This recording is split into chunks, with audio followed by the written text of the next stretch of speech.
I predict about 45% of the industry won't exist within the next 6 months. I think a lot of restaurants that were already sailing close to the wind prior to Corona use this as a bit of a smokescreen to get out of it before the next financial year, to kind of fold neatly. This was just the kind of tipping point of, forced reality. This is the Deep in the Weeds podcast. I'm Anthony Huckstep. Old school hospitality is very different to the old hospitality habits. As the industry tries to resuscitate itself, is it an opportunity to let go of the old habits and bring back the beauty of old school hospitality? Duncan Welgemoed is the owner of Africola, a restaurant that not only carved a path for restaurants in Adelaide, but set an agenda for the new wave of Australia's dining. Duncan, how are you going, mate? Good. How are you? I'm good. Listen, we're going to talk about all sorts of stuff and particularly an article that you penned for The Guardian just in the last couple of days. But could you just run through the early stages of the pandemic and the impact that it had on your business? Well, I mean, to put it bluntly, it was a 82% drop in turnover straight away, obviously. So overnight. So, for us scrambling to find out, what we could do, what we should do, what we shouldn't do, it was, that's so difficult to actually navigate, and especially for this kind of hospitality apocalypse, because there's no zombies on the streets. You don't know if you're doing too much or too little. It's like, it's one of the crappiest apocalypses ever, because there's no real, the only real impact is having to shut your restaurant doors. You know what I mean? Really, or staying at home and drinking too much and watching shit TV. I mean, that's our apocalypse. So it's pretty lame, to be fair. Yeah, it sounds frightening, actually. Yeah. So for us, I mean, it was just trying to do the right thing and follow guidance and guidelines, because, I talk about, the pandemic being a steamroller effect. It's kind of like the steamroller in Austin Powers. You can see it coming from ages away, and you're not really doing anything to really navigate that until it's on your doorstep, and then you're fucked. So, that's been the scary thing about it. What have you done to adapt to that situation? You left with only a takeaway model. What's this period been like? I mean, the reality of making money in that scenario. Well, look, I mean, takeaway. Look, I mean, first of all, we were pretty good going into the pandemic anyway. All our annual leave had been paid out to our staff prior. All our super and shit was up to date. Supplies were up to date. So we're sitting pretty well, and then pandemic hit, so it gave us a little bit of a cushion of doing the right things earlier, because we could see, in the market how this was actually going to play out, and having those prior debts going into something like this is would be quite harrowing for any other business. But so we acted early, so we didn't actually, we haven't been acting on knee-jerk reactions, closing, shutting, opening, closing, opening, so we had a clear kind of mindset of, okay, you know what, we're going to switch to takeaway immediately. And what takeaway's done for us is, keep motivation up for our staff, keep staff employed, keep them busy. Just keep the managers and the operators within the businesses, because I mean, there's a group of businesses that we all kind of operate on the corner of North Terrace and East Terrace. So it's not just Africola, it's Africola, there's Golden Boy, there's Cellar Bar, as a collective sort of entity. So, for us, it's just been like putting our managers in that position, keeping them happy. That filters down to the staff, keep the staff motivated, keep them happy. And then in the early stages, trying to navigate, is this going to be a temporary thing, or should we actually look at this being a future, something that we have to adjust to in the future? And unfortunately, it looks like this will be the new norm. But I mean, that's what it is. I think the industry's changed forever. So. You just sort of painted a picture that's probably not like many other restaurants, in the sense that you were caught up, you financially were in an okay position when this happened. Can you give us an idea of what the realities are for most restaurants out there and who were probably caught on the hop with this? Well, I predict about 45% of the industry won't exist within the next 6 months. I think a lot of restaurants that were already sailing close to the wind prior to Corona, use this as a bit of a smokescreen to get out of it before the next financial year, to kind of fold neatly, I suppose, which is the reality. This was just the kind of tipping point of, forced reality, you know what I mean? Like, living week to week or living even month to month as a business isn't an option now, So I reckon, like I said, in the next 6 months, I think 45% of businesses will be closed, small operations moving forward. I suppose, in the future, what businesses would probably be looking like anyway would be one that would be leaning on a retail/restaurant perspective, but it's definitely not a good time to be a fine diner, that's for sure. In that article that you wrote for The Guardian, which was a cracking read but brutally honest as well, which would have been hard for some people to read. Let's dissect that a little bit. There was a bit in it where you said that you've let go of the old world. You've let go of what the restaurant was or what the industry was before this pandemic. Can you tell us about that and what you mean by that? Well, I think the big thing is like, restaurants, very, very few restaurants in the landscape are focused at a need or a community need. You know what I mean? Like, you open up a bakery in town because there isn't a bakery, right? You open up a butcher shop because there isn't a butcher shop, that kind of shit. You open up a supermarket because that's what the town needs. And I think we've had an oversupply of food businesses, right? That were, the community didn't, would use it as special occasion or whatever, but it was surplus to demand, right?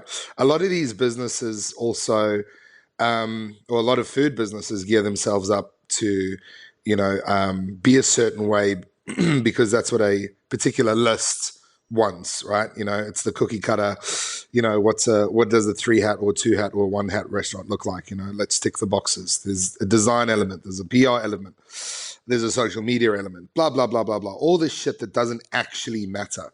You go into this business because it's a lifestyle. It's not a job. This isn't a means to an end. Not everyone's Marco Pierre White, this is what you do for the rest of your life, and I think that kind of focus was lost for a very long time in food businesses. Whether it's I've got a high profile restaurant, I'm going to open up another 3, and then you watch them all just collapse. You know what I mean? Because people weren't looking at what is the community needs. First and foremost, and what is an essential business.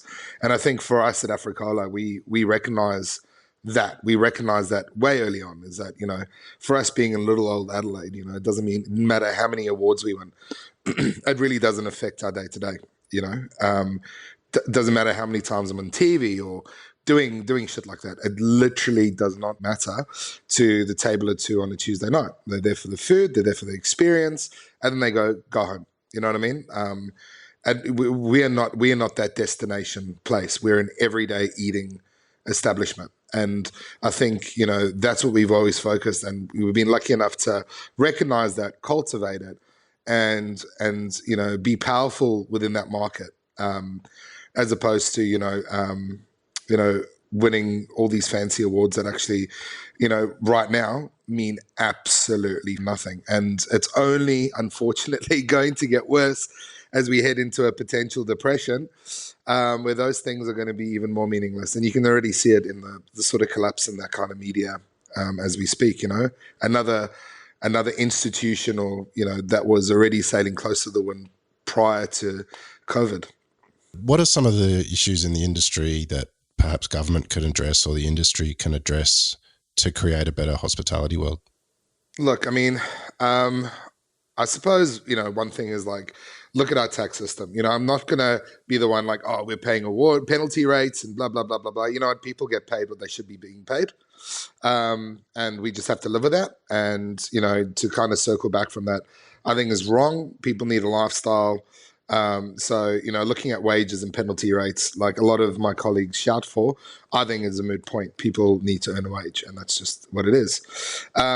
In regards to the government, the pressures they put on us, like paying 2 payroll taxes, you get penalized for employing people, things like outdoor dining fees, things like liquor licensing, things like, 2 music licenses, PPCA and APRA that we're paying just to have music in our restaurant. It's those little things that cripple business, and it's very hard for me, paying these fucking taxes and these bills and shit. That's fine. It's what we need to become a, successful democracy and, civilization. But when, big conglomerates and Australian billionaires and corporations don't pay any fucking tax, it's really hard when you're paying 2 payroll taxes, plus GST and, PAYG and Fair Work and blah, blah, blah, blah, blah, super.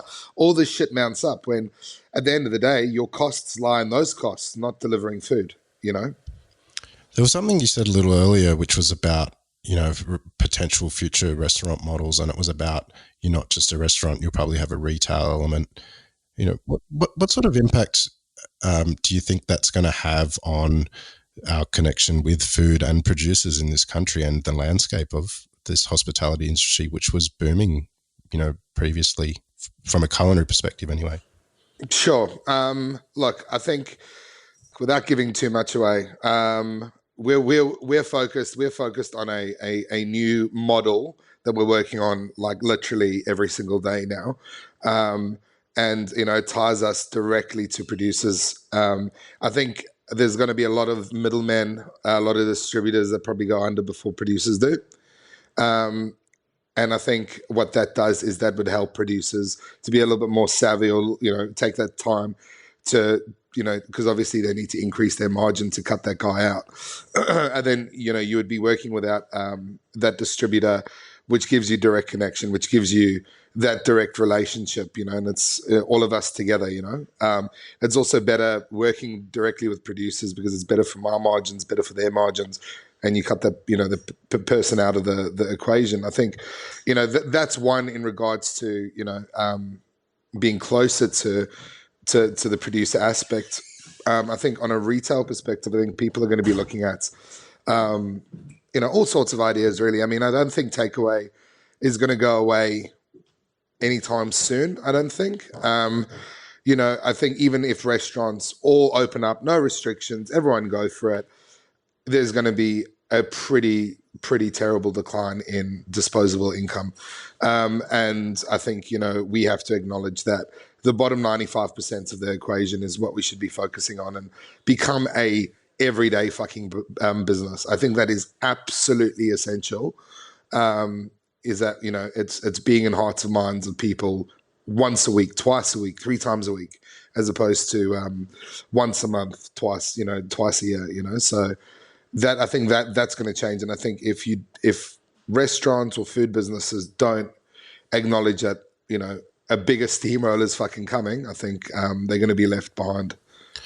That's a really interesting point. Like, how has it felt in Adelaide, and has there been a greater sense of community, and is there a willingness for that, to what you're talking about, to happen sort of almost immediately? Yeah, I mean, again, it's like people bag South Australia and Adelaide out. And it's, in times of crisis and times of pressure, you really see people stick together, you know what I mean? And even to our customers, we are so fucking lucky to have the community that we have behind us. that we feel that, anything moving forward is going to be a positive anyway. And, everyone's come together because it's not just us suffering, it's not just bloody restaurants. Like, restaurants are the most profiled, but it's everything on the way down. It's producers, it's winemakers, it's grape pickers, it's fruit pickers, it goes right down the food chain. And, when we stop buying, they stop earning a living, and and it becomes very difficult. So it's become there's been a lot of bartering. There's been a lot of, I'll cook you dinner. A winemaker in town, doing some errands. It's like, you know what, mate, come, grab some food on your way up. You're a healthcare worker, come in, it's free. And I think that's been one of our biggest things is, what, as long as there's food, as long as we're producing food, like, the only way we really know how to look after our friends, our family, and our community is by cooking for them. And I think from doing that, the community's really rallied around. We've had customers drop off baked goods, winemakers drop off cases of wine, distributors dropping off cartons of beer, like, cool, there's your sandwich, here's a carton of beer. And it's been really great and really positive, because in these kinds of scenarios, it's very easy just to adopt a gallows humor, and like a barman cheerfully ignoring a death in a pub. You know what I mean? It's like, for us, it's we've really had to motivate each other, and it's been really easy with this community in South Australia. And you reaching out and helping and giving that sense of community to everyone. Like, but what about you? How have you felt personally during this period? Yeah, I mean, look, it has been really difficult. Like, I'm not gonna lie. Like, in terms of personally, I've lost a lot of money in the last 3 months, and it's been really difficult because it's I do work fucking hard, and I don't drive a Mercedes. You know what I mean? So being hit with actual family financial losses outside of a restaurant, that has been the hardest part. I think. And also, I'm someone who defines himself, with the work I do, and being in this purgatory has been pretty difficult as well. What are some of the positives to come out of this experience for you? Look, I think from a professional perspective, it's been very, very liberating, because it's very clear to see what's important, from a business perspective, what all the fat is being trimmed, everything's been dusted, what you've got, even in apocalypse how strong your model is moving forward, and that's been really positive. And I think that's the thing that we should be focusing on is what is important moving forward. I know a lot of people aren't going to make it through this period, and that sucks and it's fucked, but the people that do, I think, have the opportunity to be confident in themselves, confident in their product, and actually worry about the shit that actually needs worrying about. Not whether you've got 2 or 3 hats. It doesn't matter. What matters is your everyday food on the plate to your customer, and that person coming in, once or twice a week. And then, you know what? You can be untouchable in this market. So what is this new restaurant model that you're talking about? I know you don't want to touch too much on what your plans are, but in the day-to-day restaurant, what are the things that matter, do you think, in a restaurant perspective moving forward? Look, I think, like for us, it's about, well, I suppose the model that I'm kind of leaning towards is almost like guilt-free eating. Our biggest competitor now isn't the restaurant next door. It's the housewife or the house husband. However you want to look at it, the people that cook at home. We need to be accessible enough to deliver consistent food, tasty food, healthy food where applicable, and at a better price point than they can go to the shops and do it themselves. I think that's just the reality. And instead of being, like pissed off about it, you just kind of have to go, all right, sick. Is this going to affect my hat rating? Who gives a fuck? Is it going to be paying my staff? 100%. So, that is the model, yeah, basically. I think, as I said, without giving too much away on what we're going to do, not because I'm an arsehole, just I've because, tried to press you. um, yeah, no, not for any of that kind of stuff. It's just that we're still we're still we're still navigating through the concepts and stuff. Like, you know, again, it's like, restrictions eased today, this morning in South Australia, that we're allowed 10 people inside, 10 people outside. So, that again kind of goes, okay, well then, do we stick to our guns or do we open? Like, these decisions are made and calculated and strategized. We don't just fling open our doors and go, okay, cool, come in, because who the fuck wants to eat in a dead restaurant? You know what I mean? So, From an industry perspective, what's going to be really important moving forward? I think we have to stop kidding ourselves. We need to be essential food businesses. I think, um, working with smaller teams, having a financially sustainable model, business model. And when I say that, it's like when I was coming up, you kind of offered two models, right? Of business. You either have a a chain restaurant, or you go fine dining, right? Um, when you look at the fine dining model, it's either work yourself every service with one other staff to etch out a living, or have a restaurant that loses money hand over fist, before you get offered that big lucrative media contract. You know what I mean? And you've seen it with Rene Redzepi. You've seen it with Heston Blumenthal. Like, those are the models. That means nothing. That is like, throw that shit in the fucking bin. We're back to mom and pop in the fucking 1800s. I think what we're doing now is, slowly building teams again, only spending what we need, not fucking employing publicists, not employing influencers, to tell our story. I think we're going to have to tell our own story, and those stories aren't going to be cookie cutter anymore. They're going to be very individual, to each venue. And I think that's the exciting thing as well, because that opens up, complete narrative. I mean, as you know, dude, and with the amount of restaurants you eat in, you can canvas two, three Michelin stars across the world, and it's so fucking samey. It's, they've ticked these boxes. The use of ingredients. One day I'll serve it on a pebble, the next I'll serve it as a pebble. It's like, and you'll see that across multiple restaurants. That's done. That's done. I think now it's people actually having the freedom, because you're throwing away the shackles of those expectations to be something, and but it has to resonate with the community and the diners more than ever, just for them to come and spend money on a regular basis in your venue. You've had some pretty horrendously difficult times, and there's no doubt that there's more ahead. But what's made you feel proud during this time? They've worn the stresses. They've bent over backwards for for the place. My casual staff. The ones that could afford it, eating all their meals outside of Africola, and bringing it back to their family. I think, and as I said, the community whipping together and kind of supporting each other has been really fucking good, because you really also know who your friends are and who your friends aren't, and who is in it for the bullshit, and who's a fucking sycophant, and who's actually there for the industry. That has been so crystal clear, so beautifully crystal clear. And I can tell you, moving forward, that shit won't be forgotten by the industry. There's so many charlatans, that have just, disappeared into nothing, and it's a beautiful thing. It's a new awakening. It's the grand equalizer, and it's fucking sick. What are you missing about restaurants at the moment? It's the social, the social interaction, like, the choice.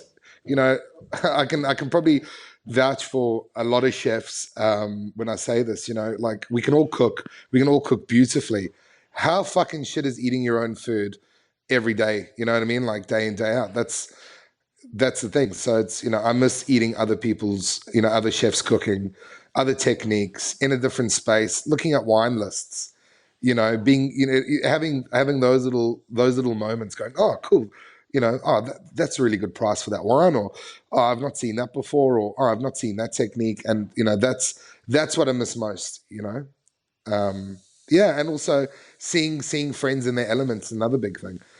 Seeing other chefs fucking kill it, or front of house, nail it on their service. I mean, that is also so satisfying to watch, and experience, and it's not really something you can replicate at home, really. So, yeah. Now, I know you're a guy who likes to enjoy restaurants, and you don't mind to have a good drink either. When you finally in a restaurant and eating friends' food that's cooked for you, and you'd love to champion the regions around you as well in South Australia. What are you going to drink? What am I going to drink? You know what? I'm going to actually have a pint of Coopers and a shot of Jamos. That's it. Like that. Like my first drink will be at the Exeter. A pint of Cooper's Pale and a shot of Jamos.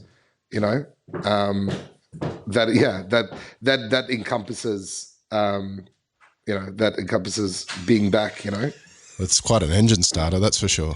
It's a nice little starter to afternoon lunch. But I mean, I'm not going to say I can buy wine at bottle shops. I can buy beers at bottle shops, but it's that in context at the Exeter.